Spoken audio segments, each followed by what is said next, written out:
ఉద్యమం శాంతి న్యాయం కోసం ఎప్పటికప్పుడు తాజా వార్తలు అందిస్తున్న ఎంపీజే న్యూస్ కి స్వాగతం. ఎంపీజే న్యూస్ కి స్వాగతం. వార్తలు చదువుతుంది మీ మాధురి. పల్నాడు జిల్లా గురజాల నియోజకవర్గం గురజాలలోని వెంకట్రావు నగర్ కాలనీలో ప్రగతిశీల మహిళా సంఘం ఆధ్వర్యంలో కరపత్రం ఆవిష్కరించారు. జనవరి 5న బాపట్లలోని అంబేద్కర్ భవనంలో జరగనున్న ఉమ్మడి గుంటూరు జిల్లా జనరల్ కౌన్సిల్ ను జయప్రదం చేయాలని ప్రగతిశీల మహిళా సంఘం రాష్ట్ర అధ్యక్షురాలు శీలం ఏసమ్మ పిలుపునిచ్చారు. మహిళల సమస్యల పరిష్కారం కోసం ఈ సమావేశం కీలకమని ఆమె పేర్కొన్నారు.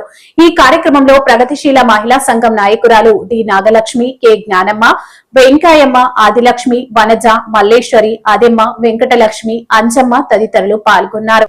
జనవరి 5వ తారీఖు బాపట్లలో అంబేద్కర్ భవనంలో ప్రగతిశీల మహిళా సంఘం జిల్లాది జనరల్ కౌన్సిలింగ్ జరుపుతూ ఉన్నాం. మహిళల మీద జరుగుతున్న అన్ని రకాల సమస్యలకు వ్యతిరేకంగా సభను జరుపుతూ ఉన్నాం.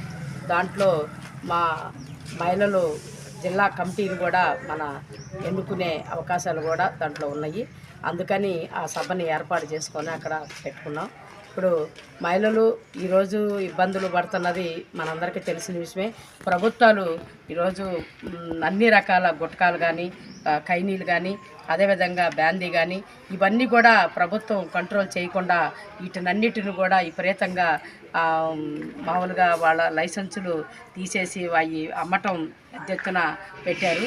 ఇవి పోవాలి అంటే ఇవన్నీ తీసేస్తేనే మహిళలు ఈరోజు 3 ఏళ్ల పాప కాడి నుంచి 60 ఏళ్ల ముసలోళ్ళ దాకా కూడా మరి అత్యాచారాలు జరుగుతూ ఉన్నాయి, హత్యలు జరుగుతూ ఉన్నాయి.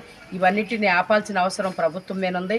ప్రభుత్వం కొన్ని తీసుకొచ్చిన విధానాలను కానీ వాటిని కంట్రోల్ చేస్తేనే ఇవన్నీ ఆగుతాయి అనేది మా ప్రగతిశీల మహిళా సంఘంగా మేము చెప్తా ఉన్నాం. అయితే బ్యాందీ ఇచ్చలవిడిగా అమ్ముతున్నారు, అదేవిధంగా ఖైనీలు ఇచ్చలవిడిగా అమ్ముతున్నారు, గుట్టకాలు ఇచ్చలవిడిగా అమ్ముతున్నారు. ఇవన్నీ 16 ఏళ్ల పిల్లల నుంచి కూడా తాగుతూ ఇచ్చలవిడిగా రోడ్ల మీద పిల్లలు ప్లాట్ఫారం పిల్లల్లాగా మారిపోయే పరిస్థితులు కూడా కనిపిస్తూ ఉన్నాయి. ఇవన్నిటి కూడా ప్రభుత్వమే బాధ్యత. ప్రభుత్వం తీసుకొస్తున్న విధానాల్లోనే ఇవన్నీ వస్తూ ఉన్నాయి.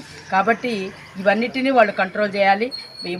మెయిన్గా ఆడపిల్లలైతే ఒక 30-35 సంవత్సరాలు వచ్చేలేకే భర్తలు చనిపోయే పరిస్థితి కనిపిస్తూ ఉంది. బ్యాందీలు అవి తాగి దానివల్ల ఇంట్లో కుటుంబాలు విచ్ఛిన్నం అయిపోతూ ఉన్నాయి. పిల్లలు స్కూల్కి ఫీజులు కట్టలేని పరిస్థితి ఏర్పడుతూ ఉంది. అందుకని ప్రభుత్వం మాత్రం తీసుకొస్తున్న ఈ విధానాలను అన్నిటినీ ఆపాలి. అదే కాకుండా మహిళల మీద జరుగుతున్న దాడులు, అత్యాచారాలు ఇవి కూడా ఆపాల్సిన అవసరం ప్రభుత్వం మీద ఎంతైనా ఉందనేది మేము చెబుతా ఉన్నాం.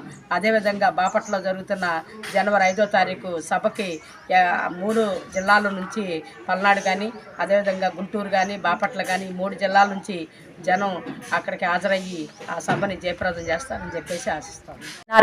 మరిన్ని తాజా వార్తా విశేషాల కొరకు ఎంపీజే న్యూస్ ఛానల్ ని చూస్తూనే ఉండండి.